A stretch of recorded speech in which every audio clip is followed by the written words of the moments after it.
8. February 2021. As the nation sat in winter lockdown, the death knell sounded for a British high street institution. The brand was sold off for pennies, but the physical shops, along with thousands of livelihoods, were permanently discarded. Without a final farewell, the doors of Burton were locked forever. What exactly had just been erased? For over a century, Burton wasn't just a menswear shop. It was the very fabric of British working-class life. At its towering peak, this empire clothed the nation. It manufactured a quarter of all British military uniforms during the Second World War and dressed millions of demobilized soldiers in the original full Monty suit. Its grand Art Deco buildings, complete with upstairs billiard halls, were the proud anchor of over 600 high streets. But the tailors of taste have vanished. Those magnificent sandstone facades now house bargain supermarkets, and the familiar shop floors, where fathers once took their sons for their first interview suit, stand gutted and dark. How does an empire built on such an unbreakable bond with the British public unravel so completely? It wasn't just the rise of e-commerce or the sudden cruelty of a pandemic. The rot started decades earlier, buried deep within boardrooms and balance sheets. Chesterfield to administration, 1903 to 2021. The demise of Britain's most famous tailor reveals a devastating truth about modern retail. When relentless financial engineering replaces a genuine connection with the high street, even a century of history cannot save you from the abyss. To mark the dawn of the 20th century, Edwardian Britain was a nation strictly divided by an invisible but impenetrable line of class and cloth. In the affluent enclaves of London, gentlemen strolled down Savile Row to be fitted for bespoke suits crafted from the finest worsted wool. These garments were not merely clothing. They were physical manifestations of wealth, status, and authority. But travel north, away from the capital's polished pavements, and into the soot-stained industrial heartlands, and the sartorial reality was starkly different. For the average British working man, the coal miner in Yorkshire, the mill worker in Lancashire, or the dock labourer in Liverpool, a made-to-measure suit was an impossible luxury. Most working-class men spent their lives in shapeless, mass-produced overalls or hand-me-down garments that rarely fitted properly. A Sunday best, if a man was fortunate enough to own one, was often bought second-hand, stiff with the ghosts of previous owners. Fashion, and the quiet dignity that comes with a perfectly tailored jacket, was fiercely guarded behind a wall of aristocratic privilege. That was until the arrival of a young Lithuanian Jewish immigrant named Mesher David Osinski. Fleeing the violent pogroms of the Russian Empire, the 18-year-old arrived in Britain in 1900 with little more than a fierce work ethic and a revolutionary vision. By 1903, he had made his way to the market town of Chesterfield in Derbyshire. Armed with a borrowed £100, he opened a modest menswear shop. Knowing that the British public might be wary of a foreign-sounding name, he adopted an identity that sounded perfectly, reassuringly English. He called himself Montague Burton. From that small shop in Chesterfield, Montague Burton set out to do something radical. He did not simply want to sell cheap clothes to poor men. He wanted to democratize tailoring. Burton recognized a fundamental truth about human nature. The desire for respectability is universal. He believed that the working-class man deserved to look as sharp, as dignified, and as proud as the wealthy industrialist who employed him. His mission was to offer high-quality, made-to-measure suits at a price the everyday worker could actually afford. The concept was revolutionary for the high street. A labourer could walk off the damp pavement and into a Burton shop, where he would be treated not as a second-class citizen, but as a gentleman. He would have his chest and inside leg measured with the same tape and the same care as a lord on Savile Row. He could flip through heavy swatch books, selecting his own fabric, his preferred cut of lapel, and the lining of his jacket. For a few shillings a week, paid through a carefully managed installment plan, a working man could commission a garment that was cut specifically for his body. To make this grand vision commercially viable, Montague Burton had to completely rewire the mechanics of clothing retail. The traditional tailoring model was slow, fragmented, and intensely expensive. Burton solved this by relentlessly cutting out the middlemen. He began buying wool directly from the great mills of Yorkshire. He brought the manufacturing in-house, marrying the meticulous craft of individual measurement with the efficiency of modern factory production. A customer's measurements would be taken in a local shop, sent to a central hub, cut by skilled artisans, and returned as a finished suit. It was the birth of a vertically integrated empire, designed with singular focus to drive down costs while maintaining an uncompromising standard of quality. This was not just a retail strategy. It was a quiet social revolution. When a young man put on his first Burton suit, he stood a little taller. The sharp shoulders and tailored waistline acted as a kind of civic armor. In a Burton suit, a factory worker could walk into a dance hall on a Saturday night or attend a Sunday church service feeling entirely equal to his betters. The rigid visual markers of the British class system began to blur. Montague Burton had tapped into a deep, unspoken yearning within the British public. The Chesterfield shop was merely the spark. Word of the impeccable quality and fair prices spread rapidly. Within a decade, that single shop had multiplied into a chain, spreading across the Midlands and the North. Burton was no longer just a tailor. He was becoming a national institution, laying the foundations for an empire that would soon change the very architecture of the British High Street. By the end of the First World War, the modest enterprise that had begun in Chesterfield was accelerating at a pace that defied the economic gravity of the era. Montague Burton was no longer merely running a successful chain of shops. He was building an industrial behemoth. To realize his ambition of clothing the entire British working class, he needed scale. He found it in Leeds, the historic, beating heart of the British textile and tailoring industry. In 1921, Burton acquired a massive plot of land on Hudson Road in Leeds and set about constructing a facility that would dwarf anything the country had ever seen. When it was completed, the Hudson Road factory was the largest clothing manufacturing site in the world. It was less a factory and more a self-contained industrial city. At its peak, it employed over 10,000 people, the vast majority of them women, whose deft hands and rhythmic operations at the sewing machines drove the empire forward. The sheer scale of the Hudson Road operation was staggering. It produced tens of thousands of suits every single week, yet the relentless drive for efficiency never compromised the founding principle of quality. Montague Burton was an industrial paternalist. He believed that a well-treated workforce produced superior goods. The Hudson Road site boasted vast canteens serving thousands of hot meals daily, free medical and dental clinics, and even welfare officers. It was an astonishingly progressive environment for the 1920s, ensuring that the garments rolling off the production lines were crafted by a loyal, healthy labor force. But Burton's genius extended far beyond the factory floor. He fundamentally understood the psychology of the British High Street. Burton did not merely want to rent retail space. He wanted to dominate the physical landscape of every town and city in the United Kingdom. The company embarked on an aggressive campaign of acquiring prime, corner plot real estate. They did not just open shops, they erected civic monuments. The architecture of a classic Burton store was unmistakable. Designed in a striking, uniform Art Deco style, these buildings featured gleaming white Portland stone or polished dark granite facades. They were adorned with elegant brass window frames, geometric motifs, and the famous elephant head crests. Often, the foundation stones were laid by Montague's own children, an enduring signature of the family's commitment to the town. These magnificent structures brought a touch of Hollywood glamour to the grey, soot-stained streets of industrial Britain.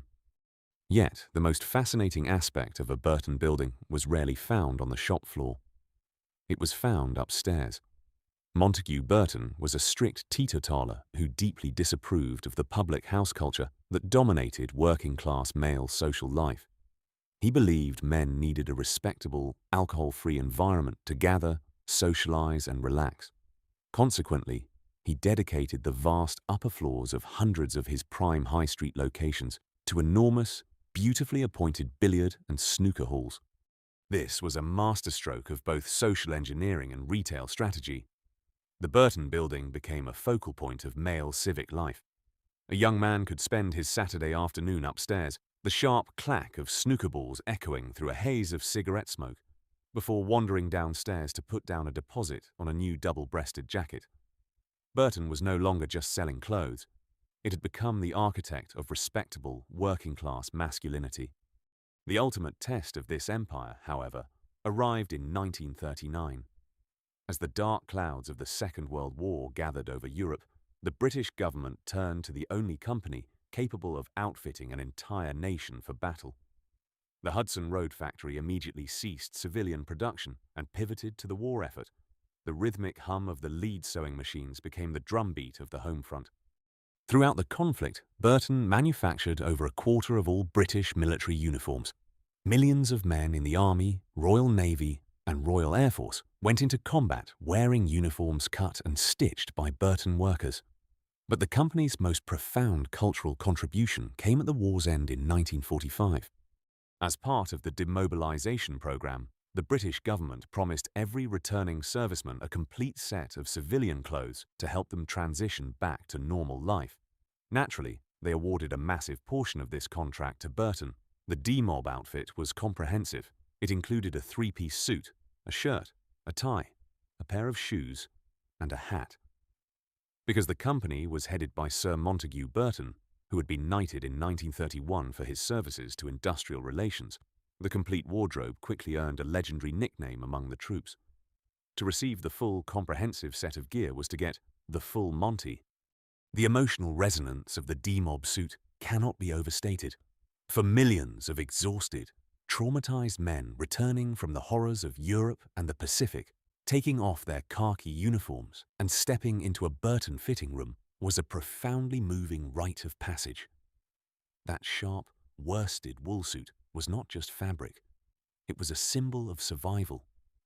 It meant the war was over. It meant they were finally going home. By the early 1950s, the Burton Empire had reached its absolute zenith. It operated over 600 stores. It was an immovable pillar of the British high street, woven deeply into the fabric of national life, from a boy's first job interview to his wedding day. When Sir Montague Burton passed away in 1952, he left behind a retail dynasty that seemed as permanent and indestructible as the granite facades of his shops. He had successfully dressed the nation. But the nation and its youth were about to change in ways the great Tailor could never have predicted.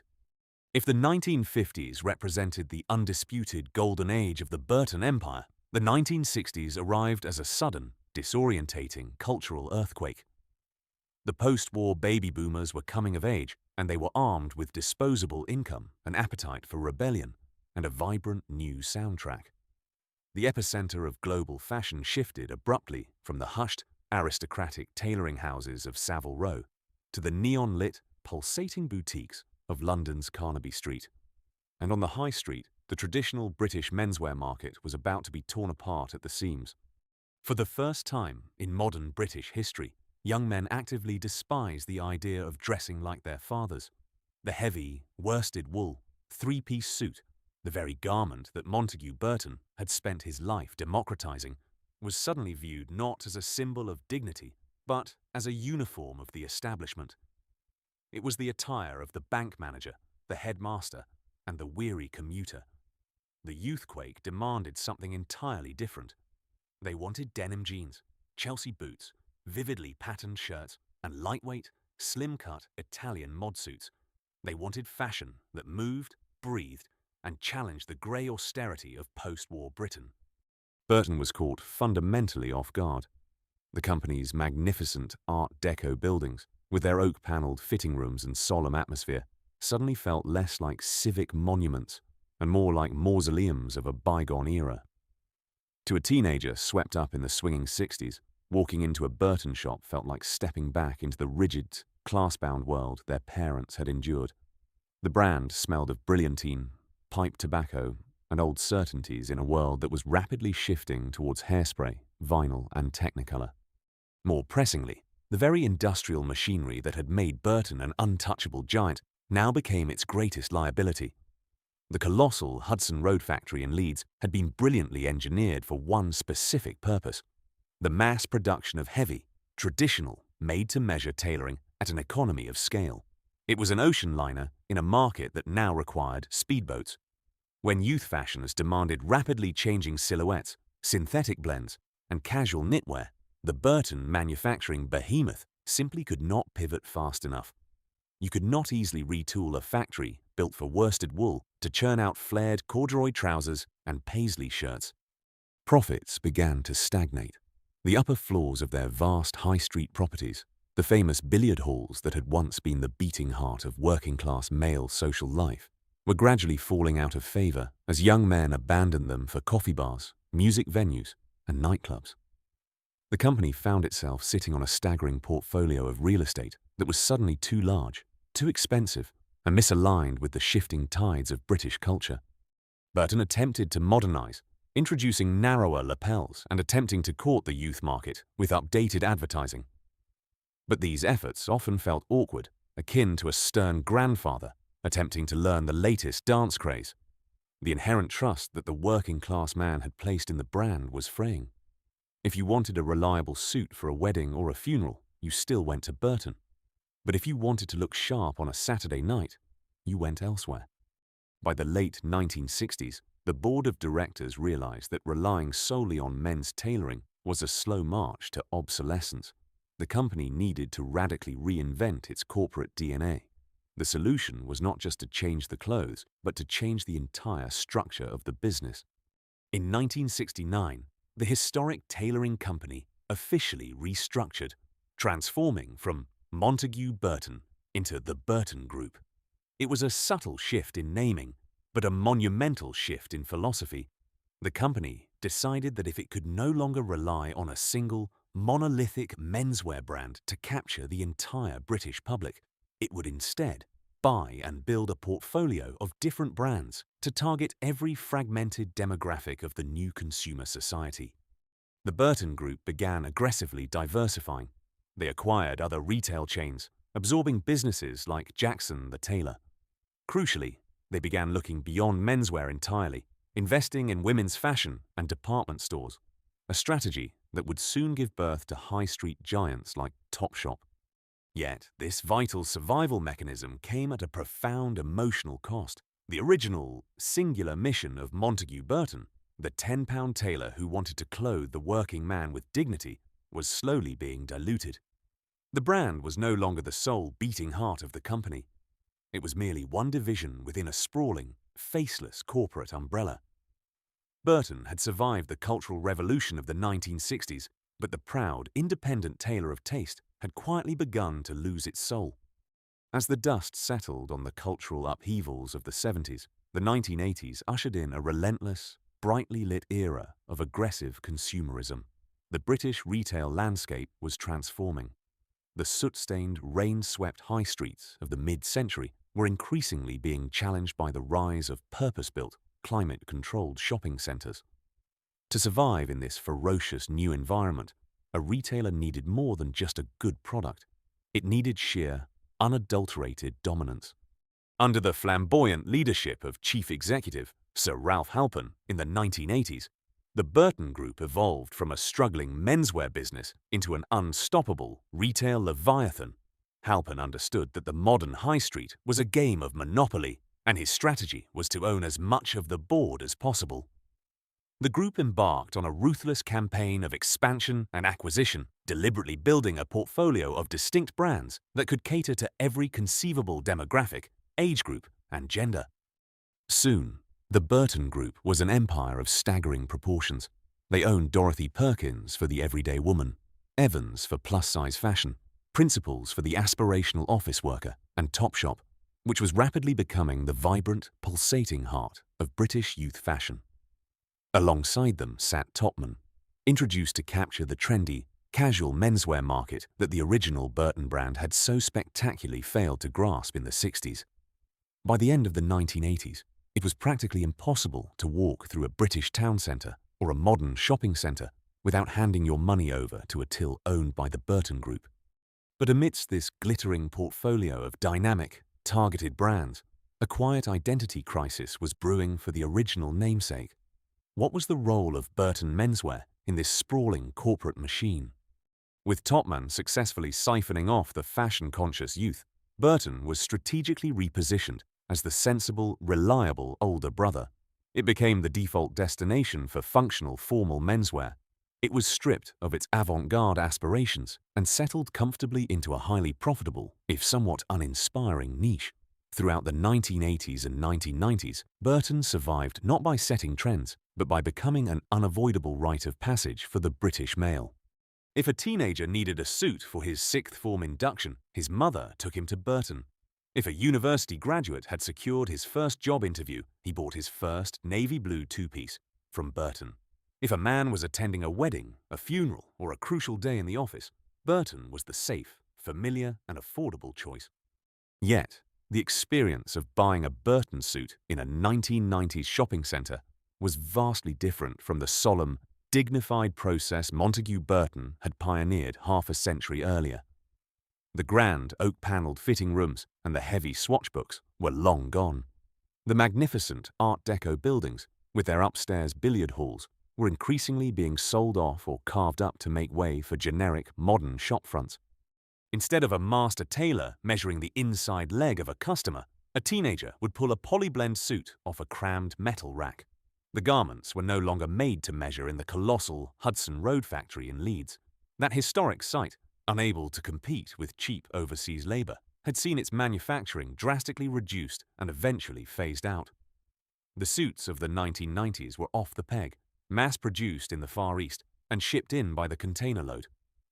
The shop assistants were polite and helpful, but they were retail workers, not artisans. For the board of directors, this was a triumph of modern logistics. Burton was churning out massive volumes of formal wear with excellent profit margins. It was a cash cow that helped fund the group's more glamorous ventures. But beneath the healthy balance sheets, a fatal vulnerability was quietly taking root. Burton had ceased to be a brand that people loved. It had become a brand that people used. It was a utility. Men shopped there out of habit, convenience, and geographical inevitability. The emotional connection, the feeling of pride and quiet dignity that Montague Burton had woven into the very fabric of his garments had been completely stripped away by the machinery of corporate retail. Burton was no longer a tailor with a singular vision. It was merely a logo on a spreadsheet, a cog in a vast, impersonal machine. As the millennium approached, the Burton Group stood as the undisputed giant of the British High Street, but its foundations were built on an increasingly fragile premise. The company assumed that the High Street would always remain the undisputed centre of British shopping, and that customers would always accept the off-the-peg convenience they were offered. They could not foresee that a storm was gathering on the horizon, one that would bring ruthless new competitors, a digital revolution, and a controversial billionaire who would change the fate of the company forever. At the turn of the millennium, the sprawling corporate entity that had grown out of Montague Burton's Chesterfield shop underwent a final, definitive transformation. In 1997, the Burton Group demerged its department stores and rebranded its remaining high street portfolio. The name of the founding tailor was quietly scrubbed from the corporate letterhead, replaced by a moniker that sounded vaguely utopian. The empire was now called the Arcadia Group. For a few years, Arcadia drifted. It possessed an unrivaled grip on the British high street, but it was burdened by sluggish sales and a corporate structure that felt increasingly unwieldy. The retail giant was ripe for the picking, and in 2002, it was swallowed whole by a man who had come to define the twilight era of the British high street, the billionaire retail tycoon Sir Philip Green. Green's £850 million takeover of Arcadia was aggressive, highly leveraged, and instantly transformative. He was not a tailor, nor was he a man who romanticized the slow, steady craft of menswear. He was a master of retail mathematics and financial engineering. He looked at Arcadia's vast portfolio, Topshop, Dorothy Perkins, Miss Selfridge, Evans, Wallace and Burton, and saw a sleeping giant that merely needed a ruthless shaking. Initially, the takeover appeared to be a masterstroke. The early 2000s were a period of dazzling, intoxicating success for the Arcadia Group. Green aggressively renegotiated supplier contracts, streamlined logistics, and ruthlessly cut administrative bloat. The profit margins skyrocketed, while Topshop became the undisputed crown jewel of the empire, attracting supermodels and global acclaim. Burton quietly rode the wave of this corporate revival. It remained the reliable workhorse of the group, churning out millions of sensible suits, crisp office shirts, and wedding ties to a public that still relied on its ubiquitous presence in every shopping center and retail park across the nation. By 2005, Arcadia was generating staggering amounts of cash. The business was so phenomenally profitable that Sir Philip Green orchestrated the largest payout in British corporate history. He paid a £1.2 billion dividend to his wife, the direct owner of Arcadia, who resided in the tax haven of Monaco. It was a moment of unprecedented financial triumph, cementing Green's status as the undisputed king of the high street. He threw lavish, multi-million-pound parties in the Mediterranean, projecting an aura of invincibility. Yet, beneath the champagne popping in Monaco and the glittering facade of Topshop's flagship store on Oxford Street, a fatal rot was beginning to set into the wider empire. The extraordinary wealth extracted from Arcadia in 2005 came with a devastating hidden cost. To fund massive dividends and service the complex debt used to buy the company, cash had to be constantly siphoned out of the business. Consequently, the actual shops on the ground, the physical lifeblood of the brand, were suddenly starved of meaningful, long-term investment. For Burton, this starvation was profound and visible. While high street competitors were rapidly modernizing, introducing bright, airy shop floors and theatrical retail experiences, Burton's stores were quietly left to decay. If you walked into a regional Burton shop in the late 2000s, the atmosphere was unmistakably tired. The carpets were fading. The lighting was harsh and unflattering. The shop fittings felt cramped and dated, lingering like relics of the previous decade. The clothing itself suffered a similar fate. Because the Arcadia model relied on squeezing maximum margins from suppliers, the quality of Burton's garments began a subtle but noticeable descent. The polyblend suits became stiffer, the stitching less reliable. There was no innovation, no exciting design direction, and certainly no echo of the meticulous, made-to-measure pride that Montagu Burton had established a century prior. The brand was no longer trying to inspire the British male. It was merely trying to extract his cash at the lowest possible cost to the company. This was the tragedy of the Arcadia era. Burton was trapped in a model of aggressive financial engineering. It was generating revenue, but that revenue was not being reinvested into better fabrics, modern shop fits, or improved customer service. Instead of building a resilient brand capable of weathering future storms, the management was hollowing it out from the inside. The staff working the tills and the shop floors felt the squeeze acutely. They were expected to hit relentless sales targets with dwindling resources, operating in stores that felt increasingly irrelevant to a new generation of shoppers. The sense of civic pride that once accompanied working for the great British tailor had evaporated, replaced by the grim reality of a corporate machine running on fumes. Sir Philip Green had bought an empire, but he was running it like a spreadsheet. He fundamentally failed to understand that a high street brand is a living, breathing entity that requires constant nourishment, reinvention, and care. By treating Burton as a mere cash-generating asset rather than a cultural institution, the board of Arcadia was stripping the brand of its only defense mechanism. When the retail landscape began to shift violently in the 2000s, Burton would find itself old, tired, and entirely unequipped for the brutal war ahead.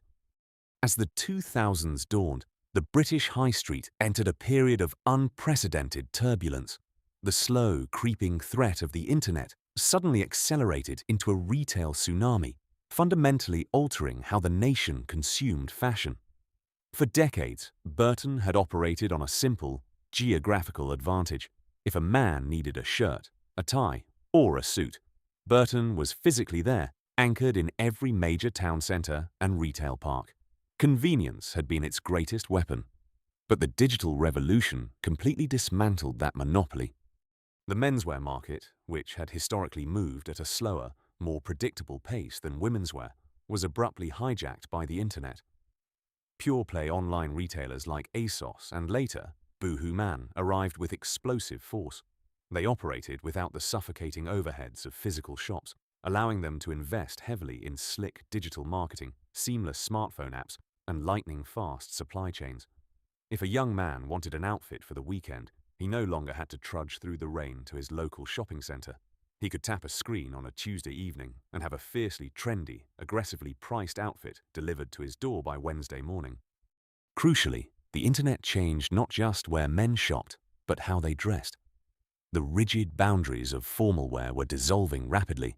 Offices were relaxing their dress codes, replacing the obligatory two-piece suit with chinos, smart trainers, and premium knitwear. The demand for the sensible, middle-of-the-road tailoring that Burton had relied upon for its survival was shrinking year by year. Burton found itself caught in a merciless squeeze. It was suddenly too expensive and slow to compete with the ruthless efficiency of the online giants. Yet, simultaneously, it was being savagely undercut on the physical high street by the unstoppable rise of discount fashion. Primark had transformed from a budget secret into a high street powerhouse. A young man heading to a job interview or a sixth form prom could now buy an entire, reasonably sharp-looking suit from Primark for £30. Burton was stranded in the most dangerous territory in retail, the middle ground. It lacked the premium quality to justify higher prices, but it could not match the rock-bottom costs of the fast fashion discounters. Its clothing was uninspiring, its target audience was aging, and its brand identity had become entirely ambiguous. It was no longer the tailor of taste, nor was it the vanguard of modern youth culture. It was simply there, taking up space on a high street that was rapidly running out of patience. While the digital challengers were agile and weightless, the Arcadia Group was hopelessly tethered to the concrete and brick of the 20th century. The very physical dominance that had made Burton an untouchable giant in the 1980s and 1990s now became an unbearable, suffocating weight. The company was trapped in a sprawling estate of physical shops, many of which were bound by inflexible, long-term lease agreements signed during the boom years. These expensive leases often featured upward-only rent reviews, meaning the cost of keeping a Burton shop open continued to rise even as high street footfall fell off a cliff. Furthermore, the archaic British system of business rates, a tax based on the theoretical rental value of a commercial property, punished retailers with large physical footprints while giving pure-play online companies a virtual free pass. Burton was hemorrhaging cash just to keep the lights on. To walk into a regional Burton store in the mid-2000s was to experience a profound sense of retail melancholy. The shops were often overstocked and eerily quiet. The staff behind the tills, doing their best in increasingly difficult circumstances, outnumbered the customers. There were no interactive displays, no seamless click-and-collect integrations, and no compelling reason to spend time within its walls. The physical retail experience felt like an analog relic in a digital world. Inside the Arcadia boardroom, the response to the e-commerce threat was woefully inadequate.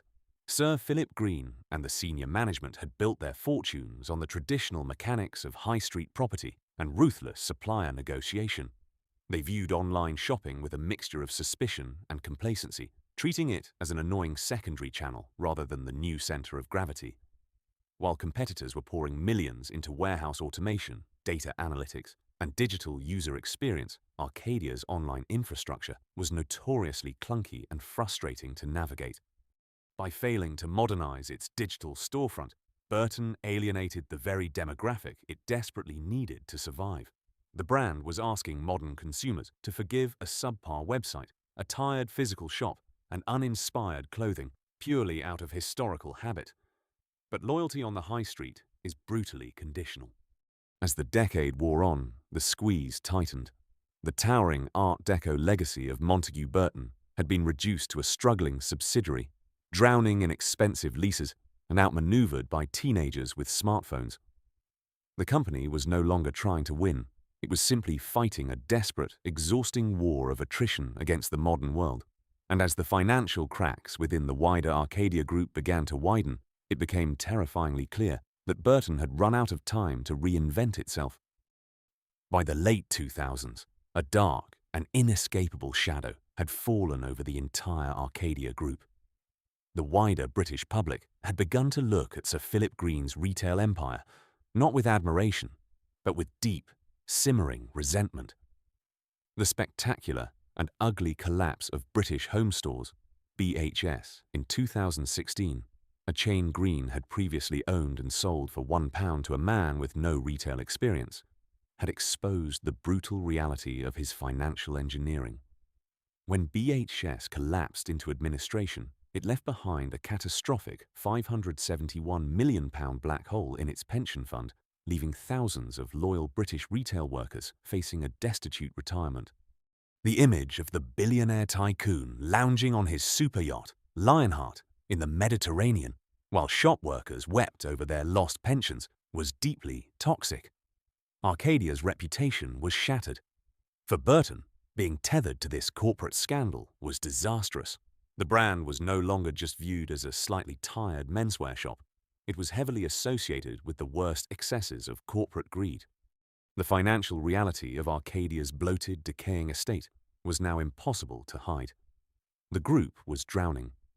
In 2019, desperate to stave off complete insolvency, Arcadia was forced into a company voluntary arrangement, CVA, a deeply humiliating legal restructuring process. The boardroom practically begged its landlords to aggressively slash the rent on hundreds of stores, including dozens of underperforming Burton branches, just to keep the lights on. Many landlords reluctantly agreed, terrified of the gaping voids that empty Arcadia units would leave in their shopping centres. But the CVA was merely a temporary tourniquet on a fatally wounded patient. It temporarily eased the bleeding of the expensive leases, but it did absolutely nothing to cure the underlying disease. The clothes remained uninspired. The website remained clunky. The brand had lost its voice. Inside the Burton shops, the atmosphere was incredibly somber. The staff, acutely aware of the BHS pension disaster, worked under a constant cloud of anxiety, wondering when the axe would inevitably fall on their own livelihoods. The company was surviving day by day, propped up by financial life support, entirely lacking the strength to fight back against its agile online competitors. Then the world stopped. In March 2020, the unimaginable happened. The COVID-19 pandemic swept across the globe, and the British government mandated a strict national lockdown. The high street was forcibly shuttered overnight. The metal grills came down over Burton's shopfronts, locking the spring collections inside dark, silent shopping centres. For the retail industry at large, the pandemic was a brutal stress test, but for Burton, a brand historically anchored in formal wear and occasion dressing, it was an absolute extinction-level event. Overnight, the fundamental reasons a man might visit a Burton shop vanished. Millions of office workers were suddenly confined to their kitchen tables, conducting meetings through webcams in jogging bottoms and casual t-shirts. The demand for the sensible navy two-piece suit evaporated. Weddings were indefinitely postponed. Nights out, job interviews, and days at the races were cancelled. The nation had nowhere to go, and absolutely no need for a new shirt and tie. Arcadia scrambled, placing thousands of vulnerable shop workers onto the government's furlough scheme. But the structural damage was terminal. While the pandemic accelerated the shift to e-commerce, Arcadia's chronically underfunded digital infrastructure could not capitalize on the captive online audience. They watched helplessly as agile competitors like ASOS and Boohoo absorbed whatever casual wear demand remained. The cash flow completely dried up, but the colossal debts and the mounting pension deficit remained. Throughout the autumn of 2020, a sense of dread gripped the British retail sector. Rumours swirled constantly through the financial press. Behind the scenes, desperate attempts to secure emergency funding collapsed. For the thousands of Burton employees sitting at home on furlough, or manning the tills during brief periods of eased restrictions, the psychological toll was immense. They were relying on news alerts on their smartphones to find out if they still had a future. On November 30th, 2020, the inevitable finally arrived. The Arcadia Group, groaning under a mountain of debt, plummeting sales, and an insurmountable pension deficit, officially collapsed into administration. Deloitte was appointed to manage the wreckage. In a single devastating press release, 13,000 jobs across the Arcadia portfolio were thrust into immediate jeopardy. The mighty Burton, the £10 tailor that had dressed millions of demobilized soldiers, survived the Great Depression, and anchored the high street through 2 world wars, was now entirely at the mercy of insolvency practitioners. The empire had finally crumbled, and the vultures of the retail world were already circling the carcass, ready to strip the famous name of its remaining assets. The winter of early 2021 was an extraordinarily bleak period for the United Kingdom. With the country plunged into its third, strictest national lockdown, the high streets were already desolate, shuttered, and blanketed in an eerie silence. It was against this grim, freezing backdrop that the final, brutal dismemberment of the Arcadia Group took place. Behind closed doors, the administrators at Deloitte were hastily carving up the carcass of Sir Philip Green's once mighty empire, auctioning off the constituent parts to the highest bidders. The crown jewel, Topshop, alongside Topman and Miss Selfridge, was swiftly snapped up by the online giant ASOS. But attention then turned to the older, less glamorous siblings in the Arcadia family, Dorothy Perkins, Wallace and Burton. For weeks, the fate of the historic menswear brand hung in the balance. Thousands of furloughed staff sat in their living rooms, watching the news alerts on their smartphones, hoping against hope that a traditional retail buyer might emerge to save their jobs and keep the physical shops open. On the 8th of February 2021, a buyer was finally announced. The Manchester-based fast fashion empire Boohoo had agreed to purchase Burton, Dorothy Perkins, and Wallace. The price tag for all three heritage brands was a mere £25.2 million, a sum that felt insultingly low, a mere fraction of the colossal dividends the Arcadia board had extracted just a decade and a half prior. But the true devastation of the Boohoo deal lay in its terms. Boohoo was a pure-play digital retailer. They had absolutely no interest in expensive physical real estate, upward-only leases, or the complexities of managing high-street staff. What they were buying was purely the intellectual property, the brand names, the customer databases, the digital assets, and the remaining warehouse stock. They were purchasing the digital soul of Burton, but they explicitly, firmly rejected its physical body. The announcement confirmed the absolute worst-case scenario. The deal excluded the entirety of the brand's physical estate. All 214 remaining Burton, Dorothy Perkins, and Wallace shops were permanently condemned. The historic connection between Burton and the British High Street was severed with the stroke of an administrator's pen. The human cost was immediate and staggering.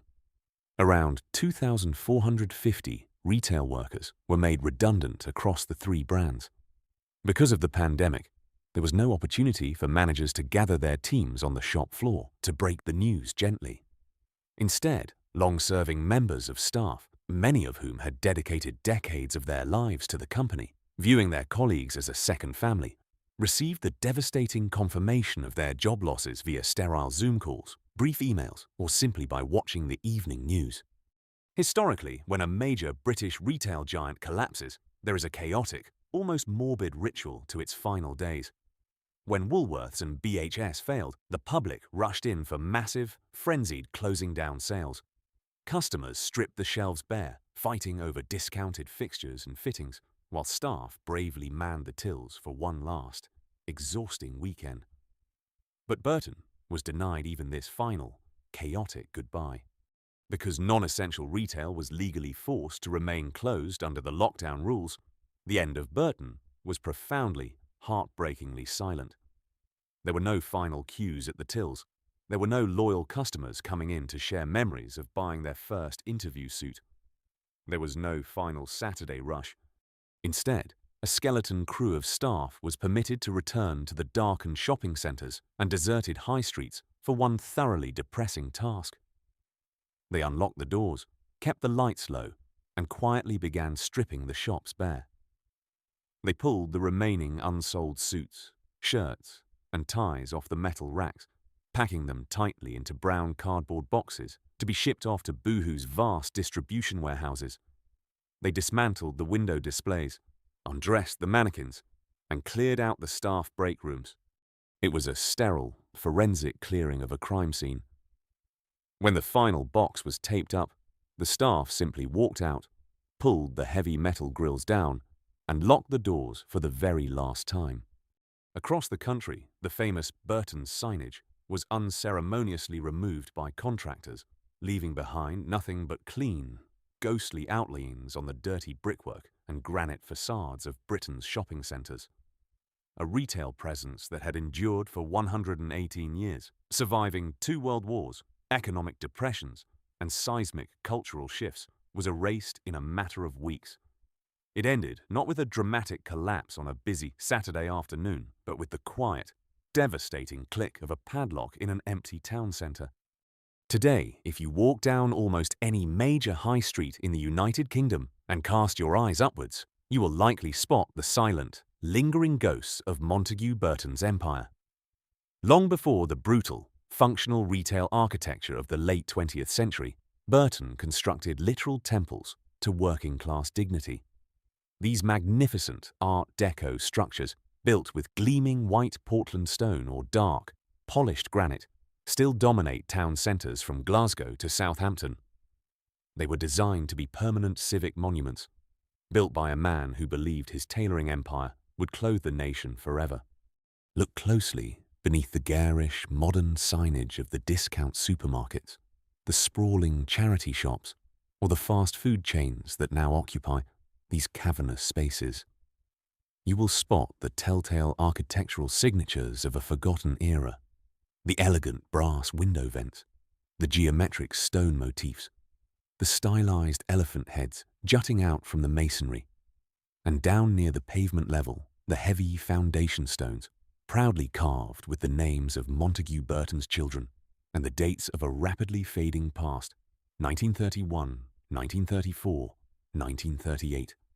These buildings were erected as palaces of retail, designed to elevate the everyday experience of the British worker. The vast upper floors, which once echoed with the sharp clack of snooker balls and the thick murmur of men's social clubs, are now often converted into luxury flats or simply left to gather dust, their grand windows staring blankly out over a high street that has fundamentally changed. They stand as beautiful, melancholy tombstones to an extinct retail philosophy. Of course, the name Burton has not completely vanished from the earth. Following the Boohoo buyout, the brand was swiftly resurrected in the digital ether. You can still type the name into a search engine, navigate to a slickly designed web page, and purchase a tailored jacket or a pair of trousers. But this digital apparition is a hollow, frictionless echo of the original enterprise. Boohoo, a titan of ultra-fast fashion, absorbed the 118-year-old heritage brand into its vast, automated matrix of e-commerce. For the modern consumer, Burton is now just another tab on a browser, virtually indistinguishable from a dozen other digital-only labels. The garments are modeled by flawless models against sterile studio backdrops, a profound departure from the soot-stained industrial cities and rain-swept high streets where the brand originally forged its unbreakable bond with the working class. It is a brand stripped entirely of its context, its community, and its physical weight. When Burton transitioned into this online-only existence, something profound was lost from the British male experience. For over a century, the physical Burton shop was the crucial, unavoidable stage for masculine rites of passage. It was the reliable, familiar space where a nervous 16-year-old would be dragged by his mother to be measured for his first proper suit, awkwardly stepping out of the fitting room to inspect his reflection in a heavy, full-length mirror. It was the place where groomsmen gathered on a Saturday morning, laughing and adjusting their matching ties. It was the sanctuary where a working man, perhaps anxious about an upcoming job interview or a sudden funeral, could walk in and be treated with the quiet, respectful dignity of a gentleman. An algorithm cannot replicate the reassuring slip of a tailor's tape measure around a shoulder. A next-day delivery parcel left in a damp porch cannot recreate the quiet pride of walking out of a grand high street shop, carrying a crisp suit bag. The physical shops were the very soul of the business. Without them, Burton is no longer a tailor. It is merely a label stitched inside mass-produced garments, competing for attention in an endless sea of digital noise. The ghost of Burton serves as a stark, unforgiving warning to every retailer currently operating in the United Kingdom. It proves, beyond any shadow of a doubt, that heritage, is not a shield against the future. It does not matter if you clothed a nation through its darkest hours. It does not matter if you gave the English language the legendary phrase, the full Monty. It does not matter if millions of people hold fond nostalgic memories of your shops. When a business stops looking forward, when it prioritizes aggressive financial extraction over meaningful, long-term investment, and when it forgets the fundamental reason it exists, it will inevitably die. The fall of Burton was not an overnight tragedy, but a slow, decades-long erosion of purpose. Montague Burton built an empire by looking at the working men of Britain and asking how he could elevate them. A century later, the corporate machine that inherited his name looked at those same high streets and asked only what it could extract from them. That devastating shift in philosophy ultimately cost the brand its life. Today, the carefully measured suits are gone, the upstairs billiard halls are forever silent, and the British high street carries on, permanently altered by the absence of its most famous £10 tailor. When the final Burton sign was quietly unbolted from the masonry, it was not simply the end of a business, it was the erasure of a distinctly British institution. The story of Montague Burton's empire is a stark reminder that in the unforgiving ecosystem of retail, history offers absolutely no protection. You can pioneer the modern high street, clothe a nation through its darkest hours, and weave your brand into the very fabric of working-class life. But the moment you believe your past will secure your future, the end has already begun. The tragedy of Burton is that it did not die because people stopped needing clothes. It died because the corporate machine that inherited the brand stopped caring about the physical high street and the communities that relied on it. Relentless financial engineering, a catastrophic lack of investment, and an arrogant complacency in the face of a digital revolution slowly starved a legendary tailor from the inside out. Yet, retail at its best is never just a transaction. The history of the British high street is genuinely the history of our own lives. It is the memory of a nervous teenager buying his first interview suit, the shared laughter of groomsmen on a Saturday morning, and the quiet dignity of a working man preparing for a Sunday service. When the doors of these heritage shops lock for the final time, the town centre loses a little more of its soul, and the physical spaces where we marked our personal milestones vanish forever. What are your memories of Burton?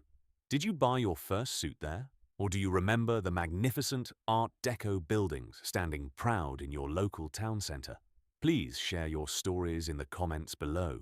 It is the best way to preserve the changing history of our high streets. If you found this documentary insightful, please subscribe to the channel for more stories of British retail, and thank you for watching.